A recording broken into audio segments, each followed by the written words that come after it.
অন্নপূর্ণা রান্নাঘরে সবাইকে ওয়েলকাম।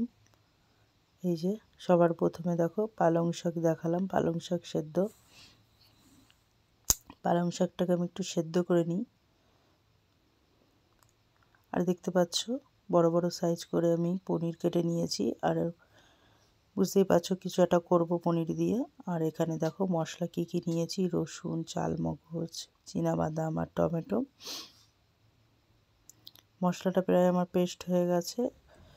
সাদা তেল দিয়ে দিয়েছি, তেলের মধ্যে জিরে ফোড়ন। যে মশলাটা পেস্ট করে রেখেছিলাম ওই মশলাটা দিয়ে দিলাম তেলের মধ্যে।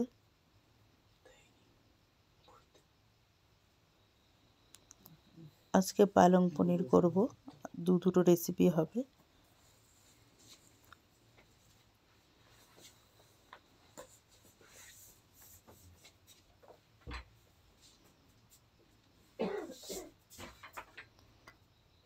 আর এই যে দেখো পেঁয়াজটাকে, মশলাটা আমার কিছুটা কষানোর পর আমি পেঁয়াজ কুচিটা ব্যবহার করছি। এখানে আমি একটা পেঁয়াজ দিয়েছি মিডিয়াম সাইজের।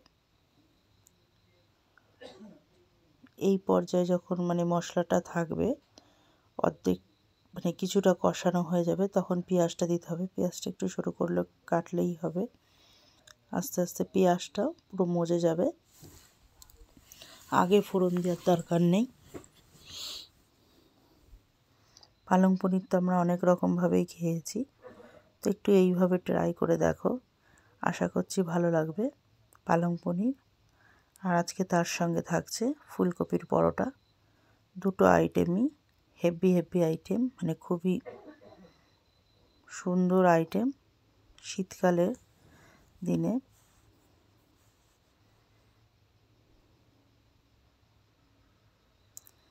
যারা শীতের দিনে ইচ্ছা করছে না কোনো রেস্টুরেন্টে বা হোটেলে যেতে, বাড়ির থেকে বেরোতে ইচ্ছা করছে না ঠান্ডায়, তো কিছু উপকরণ লাগে, এর মধ্যে সামান্য ঘরেই থাকে, ঘরে থাকা কিছু উপকরণ দিয়ে চটপট বানিয়ে ফেলো। পনিরটা নিয়ে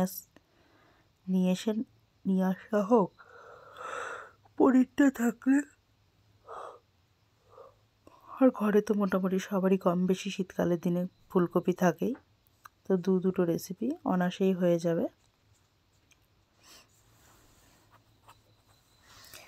দেখতে পাচ্ছ মশলা থেকে তেল ছাড়ছে আস্তে আস্তে। পেঁয়াজটাও কিন্তু আমার মজে গেছে, পেঁয়াজটা কিন্তু দেখা যাচ্ছে না সেরকম।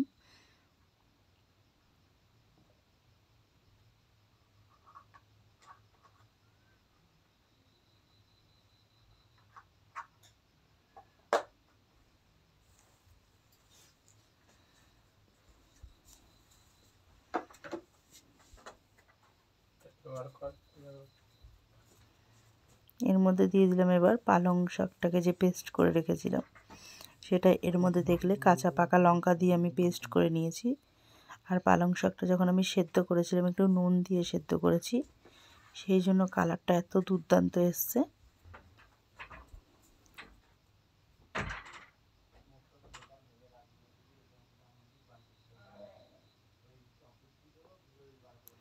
এর মধ্যে কোনো রকম জল দেওয়ার দরকার নেই, কারণ পালং শাক থেকেও জল বেরোয়। সেদ্ধ করার পর একটু চিপড়িয়ে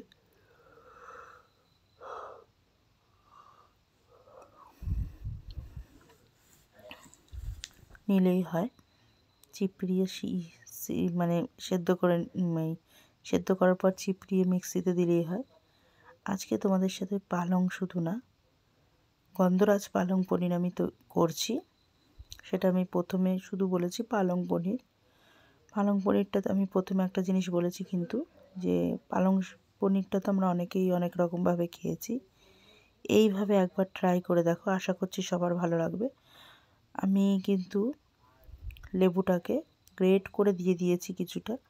লেবুর যে সবুজ অংশটা সেটা এর মধ্যে দিয়ে দিলাম। এবার পরিমাণ মতো একটুখানি চিনি, নুনটা আমি আগেই মোটামুটি একটু দিয়ে দিয়েছি। এবার একটু লেবুর রসটা এর মধ্যে চিপে দিয়ে দিচ্ছি, অনেকটাই চিপেছি, আর বাদ বাকিটা দিয়ে দিচ্ছি। কেটে রাখা পনিরগুলোকে দিয়ে দিচ্ছি। এটার জন্য যে এই রেসিপিটার জন্য পনিরগুলো ভাজার প্রয়োজন নেই, এইভাবে পনিরটা দিলেই হবে।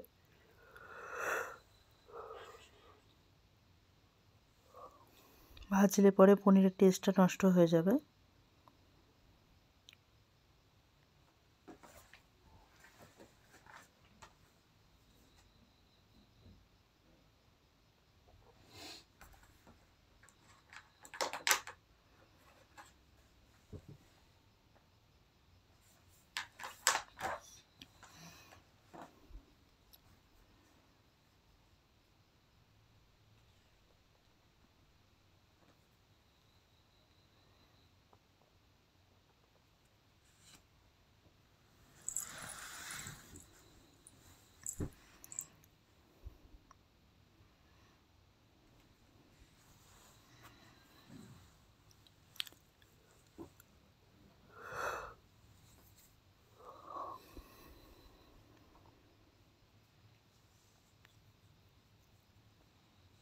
দেখো মোটামুটি এটার থেকে একটু জল বেরিয়েছে, এটাতে কিন্তু এক ফোঁটাও জল দিইনি।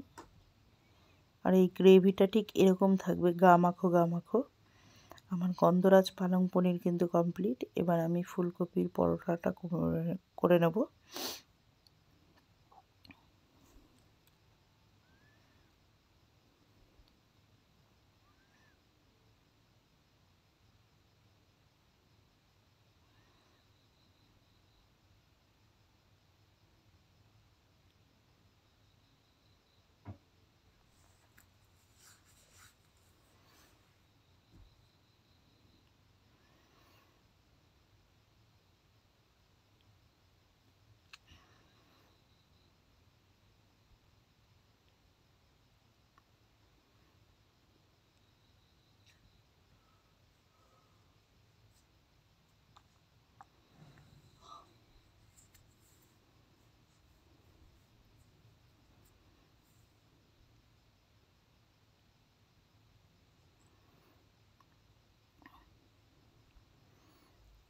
পরের রান্নায় চলে এসেছি। পরের রেসিপিটাও ঝটপট একটু বানিয়ে নিই।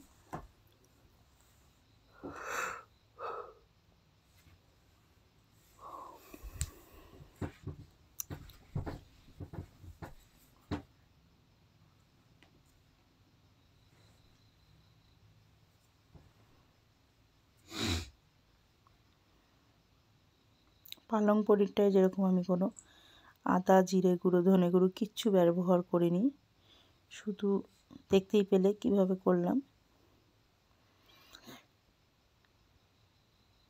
ফুলকপির পরোটা করার জন্য যে পুরটা, সে পুরটা তৈরি করে নেব। সর্ষের তেল দিয়ে গরম করে নিয়েছি, তার মধ্যে জিরে ফোড়ন দিলাম, দিয়ে আদা বাটা, লঙ্কা বাটা, হলুদ গুঁড়ো, নুন,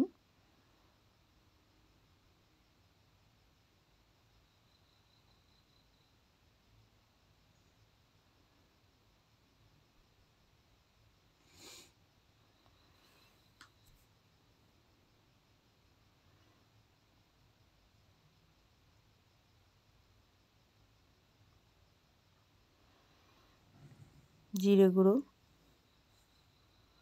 ধনে গুঁড়ো,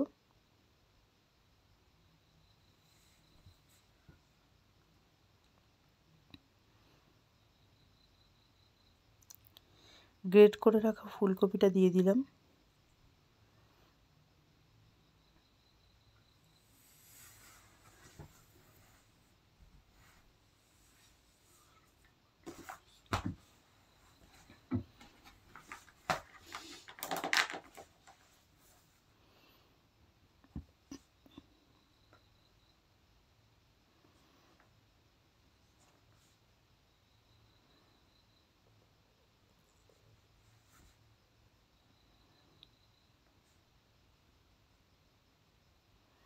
পরিমাণ মতো নুন দিয়েছি আগেই, চিনিটা দিয়ে দিলাম সামান্য।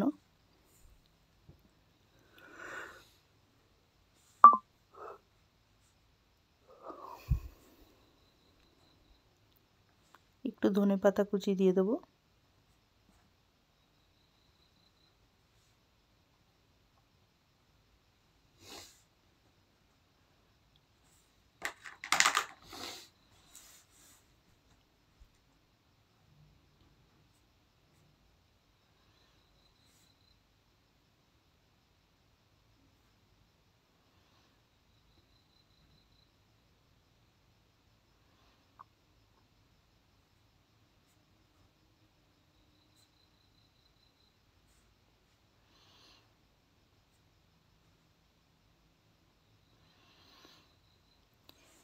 এখানে আরেকটা মশলা ব্যবহার করলাম,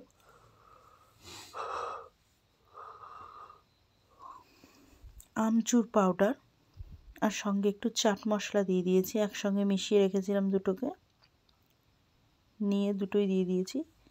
আমচুর পাউডারটা দেওয়ার কারণ এটা একটু টক মিষ্টি হবে, তাতে খেতে আরও টেস্টটা বেশি ভালো লাগবে। ভালো করে এবার পুরটার সাথে মিশিয়ে দিয়েছি।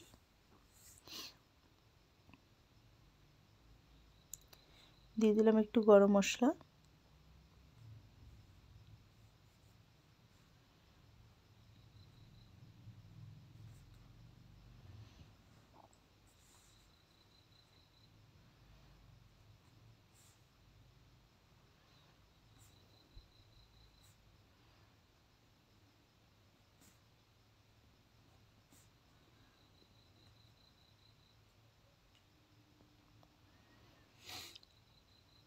পুরটা আমার হয়ে গেছে, ঠান্ডা করতে দিয়ে দিয়েছি।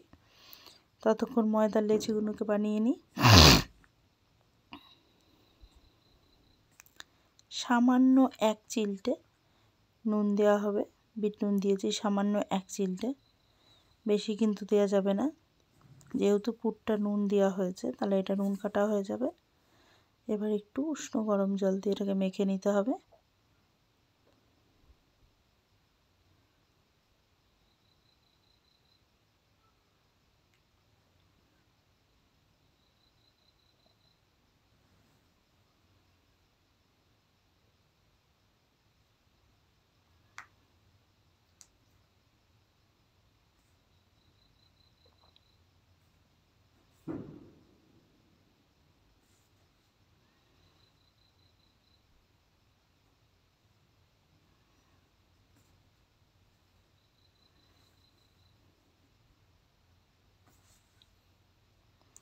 লেচিগুলো বানানো হয়ে গেছে আমার। এবার ওটার একটা বাটির শেপ দিয়ে নিচ্ছি, দিয়ে নিয়ে এর মধ্যে পুরটা ভরে নেব।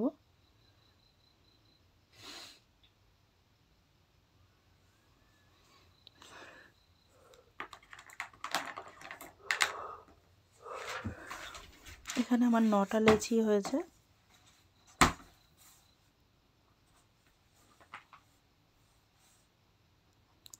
ঠিকই একই পদ্ধতিতে আরেকটা ওই রকমভাবেই বানিয়ে নেব।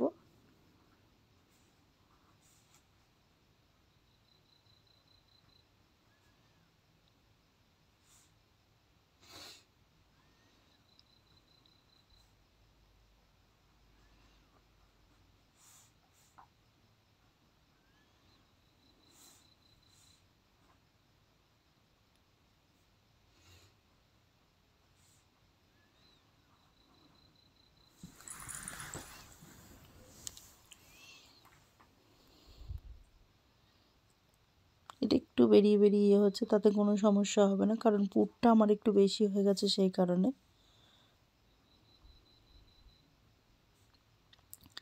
পুরটা তোমরা কম বেশি নিতেই পারো, তাতে কোনো অসুবিধা নেই। যার যতটুকু ফ্যামিলি মেম্বার সেই আন্দাজে লেচি বানিয়ে করবে, তাহলে কম বেশি একটুই হবে।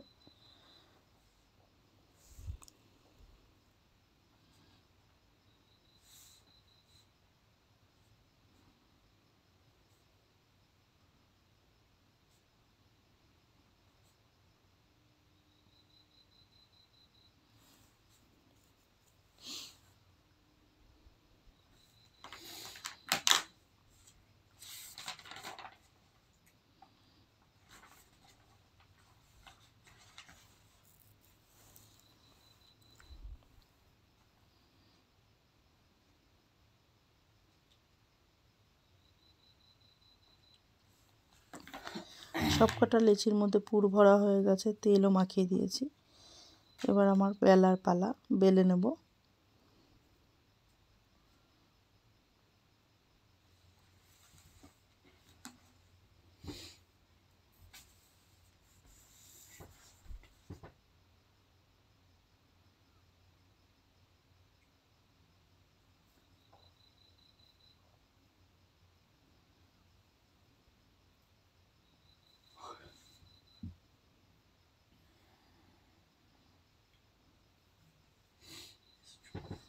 ওটা বেলা হয়ে গেছে, ওটা চাটুতে মানে থালায় রেখে দিচ্ছি।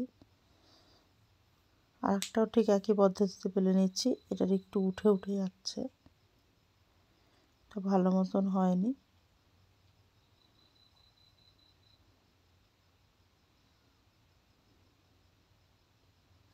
বললাম পুরটা একটু বেশি হয়ে গেছে, সেই কারণে এই সমস্যা হচ্ছে। তাতে কোনো অসুবিধা হবে না, টেস্টের কোনো মানে কমতি হবে না।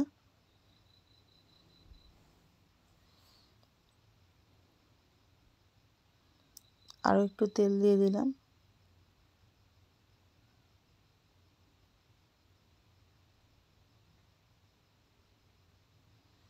এক পিঠ আমার প্রায় ভাজা অনেকটা হয়ে গেছে,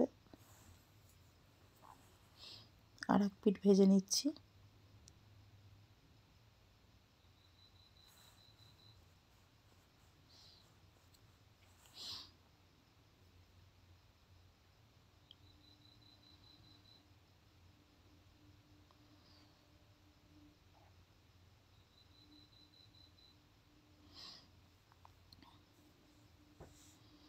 এটা হয়ে গেছে, আর একটা বেলে মানে করে নেব। এটার কিন্তু তেলটা আমি আগে দিচ্ছি না, আগে একটা পিঠ একটু কোনো রকম হোক, তারপর তেলে এই যে তেল দিচ্ছি। গ্যাসটা কিন্তু আমি বাড়িয়েই রেখেছি।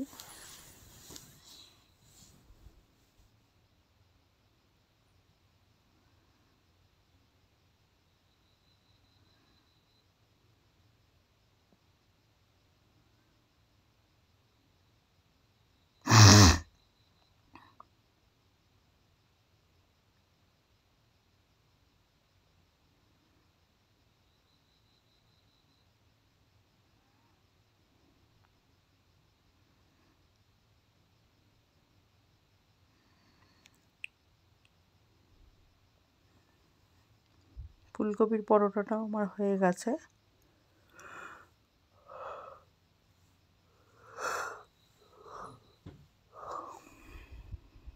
এই শীতের দিনে অনেকেই হয়তো ফুলকপির পরোটাটা খুব